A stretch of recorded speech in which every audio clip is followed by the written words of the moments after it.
Hi, welcome back to my channel. My name is Juniper Rose, and today we are going to be doing Witchy Wonders episode 2. Today we're going to be talking all about Samhain, which is one of the 8 Sabbats that witches celebrate. So if you'd like to continue watching, stay tuned, grab some coffee, some snacks, or some tea. I've got my coffee here, so just snuggle up, and I hope you enjoy this episode. Coffee. I always sip my coffee with like a straw because I'm weird like that. I love straws.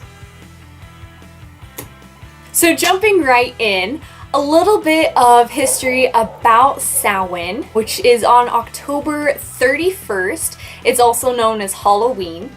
Halloween is actually a holiday that derives directly from Samhain. The Christians actually adopted this holiday and renamed it All Hallows Eve or All Saints Eve. But Samhain actually goes way back into Celtic history. On the Celtic calendar, Samhain marks the eve of the witches' New Year, or the Celtic New Year. This is actually the biggest pagan holiday ever, and it is by far my favorite because obviously Halloween, creepy things. It is by far the holiest day out of all of the Sabbats and all of the holidays that pagans and witches celebrate, because it is believed that the veil between the spiritual realm and the physical realm is at its thinnest on this day. That means that spirits and mythical creatures and other entities are able to roam the physical realm at will. So the history of Samhain derives from this belief.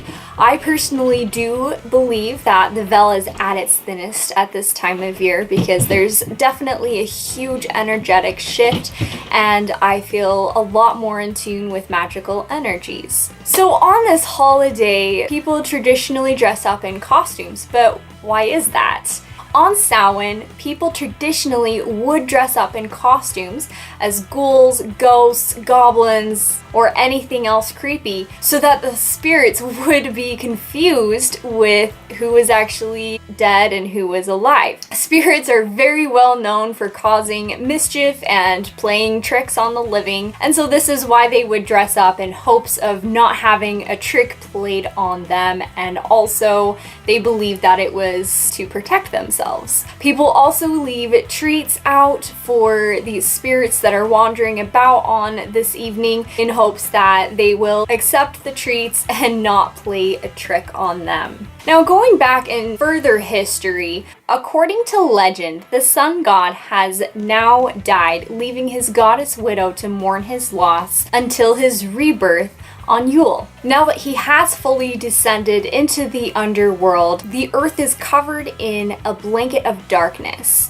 The nights are longer, and without the sun god's presence in the sky, plants and trees start to die. The earth around us freezes over as winter sets in. Samhain is a time to reflect on the cycle of life and death, and how everything must die before it can be reborn. We also celebrate and honor our ancestors during this time of year by doing things such as making an ancestral altar and making offerings to our past loved ones. Samhain is the last harvest of the year as well. So this is the harvest of nuts and meats. A feast is traditionally held during this time of year, and it is commonly referred to as the Feast of the Dead or the Feast of Hecate. Hecate is a crone goddess who is honored and celebrated during this time of year because within the cycle of the seasons, this is now entering the phase of the crone. Colors associated with this holiday are typically black,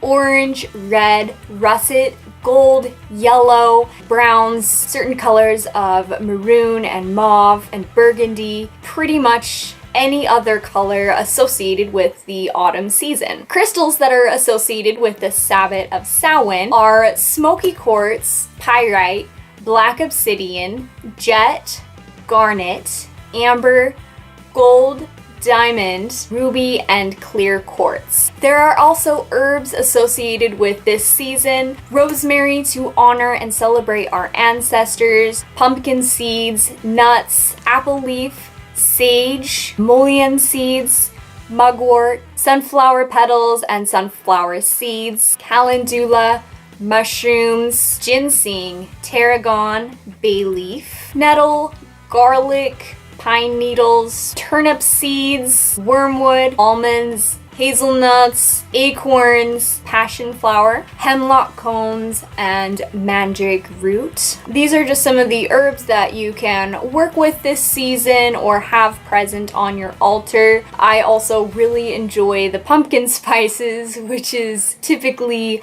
allspice, cinnamon, nutmeg, and ginger. Food that you will see on this holiday are pumpkin everything. I love pumpkin pie and pumpkin soup, pumpkin parfait, pumpkin everything. Like, I live for pumpkin this season. Call me a basic white bitch, but you can't really blame me because pumpkin, okay? Aside from pumpkin, you've also got acorns, pomegranates, nut bread, apples, popcorn, cakes. Any food that is red can be also associated with this holiday. Meat is also associated with this holiday as it is the meat harvest. A lot of us, however, don't really eat meat, so you don't have to have meat necessarily for this season. Seasonal drinks that you can have would be mead, apple cider, and mulled wine. There are also several activities that you can do during the Samhain season. I will go ahead and list just a few of them. If you have any activities that I don't mention in my video here, you are more than welcome to go ahead and leave a comment down below and tell me what some of your favorite traditions and activities are for this season. So some common activities that we can do this year to celebrate Samhain are to, first of all,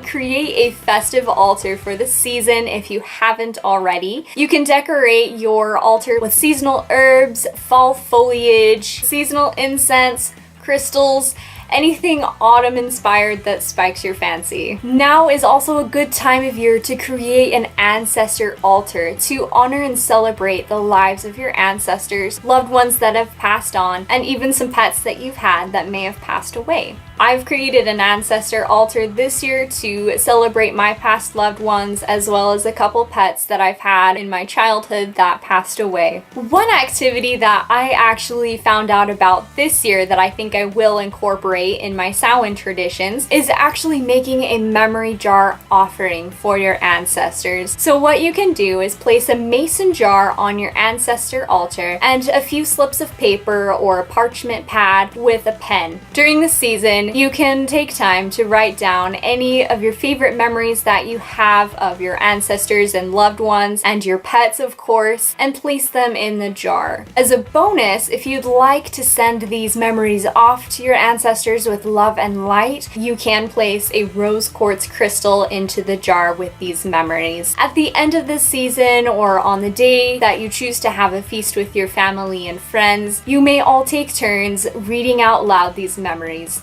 Of course, visitors and guests and other family members are more than welcome to contribute any memories into this jar. Some more ideas for the season of Samhain. Of course, you can't have Samhain without making costumes. So you can make costumes to wear for this season. You can also create a mask of your shadow self. This is also an excellent time of year for spirit work and divination and scrying. So pull out your tarot cards, your rune stones, and your scrying mirror, or whatever other method of divination that you prefer to communicate with your guardians and guides. As I mentioned before, since this is the last harvest of the season, you may choose to hold a feast for any friends and family members with seasonal foods and treats. This is also a good time of year to make protection charms, do protection spells, and protection mojo bags. Another fun activity this year could be hosting or attending a witch's ball. Carving pumpkins, of course, is an excellent activity to do this year, as it does have historical roots in Samhain. You can also bury a pomegranate or an apple for any spirits that are passing on into their next life. Hosting a silent supper for any passed on loved ones is another excellent ritual to do for this time of year. Another activity that I would really like to try this year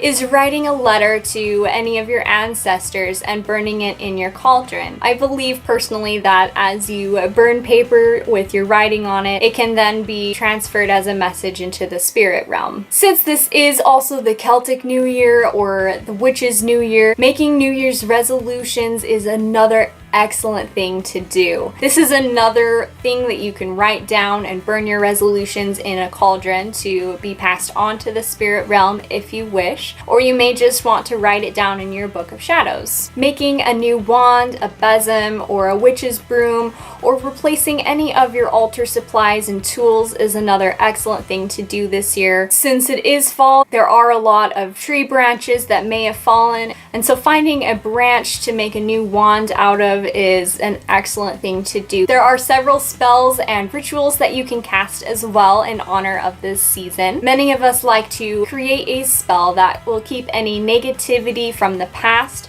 from affecting our future. Spells to contact deceased loved ones and any spirit guardians and guides to access their knowledge is a great thing to do this year. This is also an excellent time of year to dive into shadow work. So this year for Samhain, I'm definitely going to be dressing up as something spooky because what is Halloween/Samhain without dressing up? For this season, I have been very focused on honoring and celebrating the lives of my ancestors. This year, I will definitely be performing a ritual to contact and see if I can communicate with any of my past loved ones and ancestors who have passed through the light and reached their karmic resolutions. I will have a bunch of questions that I will write down to ask them. Well, my camera just died, so I was afraid that was going to happen. Anyways, if you did miss my first episode of Witchy Wonders, then go ahead and click on the card above. It is all about myths and misconceptions about witches and paganism. My social media information, as always, is posted in the description box below, so go check that out. Thank you so much for tuning into my channel and watching this video. Please give it a thumbs up, like, and subscribe if you haven't already. And until next time, the witch is out. Bye!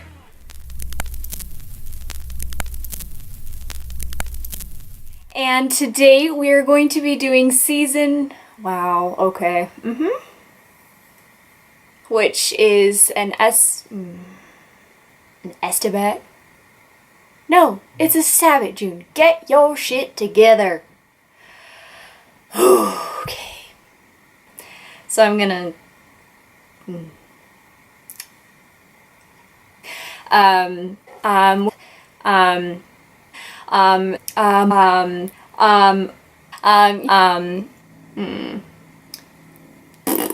Spirits from the spiritual realm. I'm doing wonderful today. We celebrate our Samhain is a time to recycle. Really? Okay. Well, you're fine. Really, June? Get your shit together. Okay. For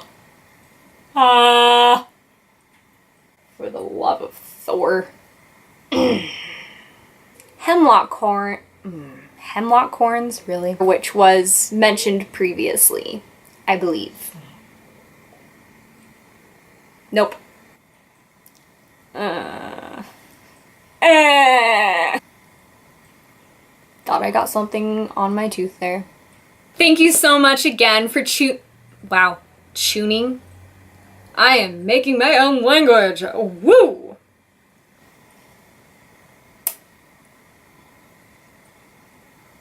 More info. How to do. I don't need a mask with this face. Rawr.